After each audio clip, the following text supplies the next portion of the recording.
तो देखो ये आपको यहाँ पर एक क्वेश्चन दिखाई दे रहा है कि जो हमारे पास 6 अंक हैं, अंक कौन कौन से 8, 7, 6, 5, 3 और 4, ये हमारे पास 6 अंक हैं। अब इन 6 अंकों को जो ये निम्न स्थान दे रखे हैं, इनके स्थान पर रखा जाए कि इन किस प्रकार से रखा जाए कि सबसे बड़ी, इनको जोड़ने पर सबसे बड़ी संख्या आए।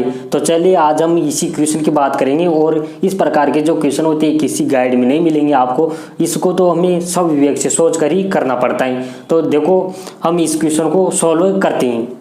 और हमारे पास जो अंक दिए हुए हैं वो 8, 7, 5, 6, 5, 4 और 3, ये 6 अंक दिए हुए हैं। अब इनको इन स्थानों पर रखना है, हमें 6 स्थान दिए हुए हैं हमारे पास। अब इन स्थानों पर रखना है और हमें इनको जोड़ना है। तो इनको जोड़ने पर हमारे पास सबसे बड़ी संख्या कैसे आ सकती है, तो इन अंकों को किस प्रकार से रखी जाए। तो देखो हमारे पास यहाँ पर इकाई, दाई, सैकड़ा ये दिया हुआ है। अगर हमारे पास इकाई, दाई, सैकड़ा 3 अंक दिए हुए हैं, तो जो सबसे बड़ा सैकड़ा का अंक होगा तभी संख्या बड़ी आएगी। जैसे अगर हमारे पास सैकड़ा का अंक 1 है तो हमारे पास सबसे छोटी आ गई। अगर ये सैकड़ा 9 हो तो हमारे पास सबसे बड़ी संख्या आ जाएगी। तो यहाँ पर हमें सैकड़ा का अंक सबसे बड़ा से बड़ा लेना है। तो यहाँ पर इनमें से, इन 6 अंकों में से हमें सबसे बड़ा अंक क्या दिखाई दे रहा है, तो सबसे बड़ा तो हमें 8 लेना है।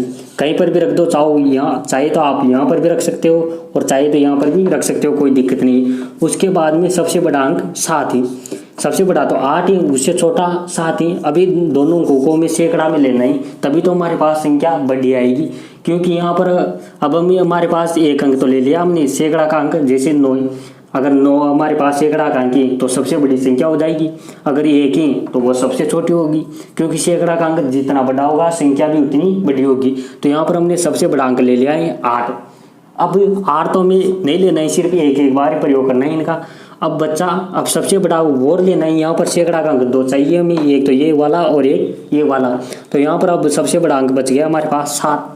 उसके बाद में हमें दाएं के अंक में भी दाएं का अंक लेना है। इनसे छोटा जो है 7 भी हमारे पास आ गए। तो अब इनसे छोटे जो हमारे पास बचे वो हमें यहाँ पर लिखना है। जैसे यहाँ पर 6 और 5 है, तो सबसे बड़ा दाएं का अंक जो होगा वो 6 हो गया और सबसे इससे छोटा जो हो गया वो 5 हो गया। क्योंकि हमने 6 यहाँ पर लिख दिया तो अब हम 5 को ही ले सकते हैं, इसका दोबारा तो प्रयोग हमें करना नहीं है। तो यहाँ पर हमने 5 ले लिया। उसके बाद में हमारे पास क्या बचा, 4 बच गए और 3 बच गए। मतलब इकाई का अंक सबसे छोटा होना चाहिए। अगर हम इसे ऐसे बूझ लिया जाता कि इन अंकों को किस प्रकार, इन 6 स्थानों पर किस प्रकार व्यवस्थित किया जाए कि इनको जोड़ने पर सबसे छोटी संख्या आई, तो फिर हम सैकड़ा अंक को छोटा लिखता है, उल्टे कर देते इसको, इनको तो इधर लाते और इनको इधर लाते, तब जाकर हमारा आंसर सबसे छोटी वाली संख्या आती। तो अब हम इनको जोड़ते हैं। तो यहाँ पर 3 और 4 7 हो गई। फिर यहाँ पर 5 और 6 11 हो गई। 11 का एक हासिल का लग गया 1। फिर यहाँ पर 8 और 8 16, मतलब हमारे पास जो आंसर आ गए 16 17 हमारा आंसर आ गया। इसके अलावा भी हमें किस प्रकार से बूझा जा सकता है, हमें सबसे छोटी संख्या भी बूझी जा सकती है। तो सबसे छोटी संख्या के लिए हमें क्या करना पड़ेगा, तो यहाँ पर 3, लेकिन एक स्थान पर सैकड़ा का अंक सबसे छोटा लेना पड़ेगा। सैकड़ा का अंक सबसे छोटा लेंगे तो हमारे पास आ गए यहाँ पर 3 और 4 ले लिए, 3 और 4 ले लिए। उसके बाद में हमारे पास बचे 6 और 5।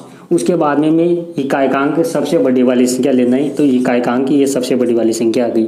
अब उसके बाद में इनको जोड़ते हैं तो ये हो गए 15 के 5 हासिल का लग गया 1, यहाँ पर 12 का 2 हासिल का लग गया 1 और ये 8, मतलब हमारे पास 825 सबसे छोटी संख्या आ जाएगी। अगर इन अंकों को हम इन स्थानों पर रखें तो सबसे छोटी संख्या आएगी हमारे पास 825।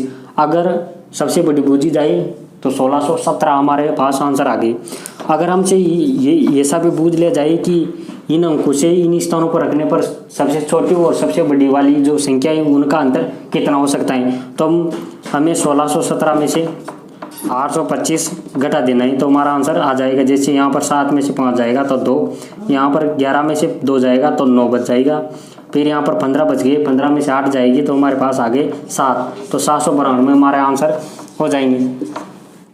तो देखो हमने आज की कक्षा में इस क्वेश्चन के बारे में बात की जो आपको अच्छी प्रकार से समझ में आ गया होगा। तो आज की कक्षा में इतना ही। जय हिंद, जय भारत।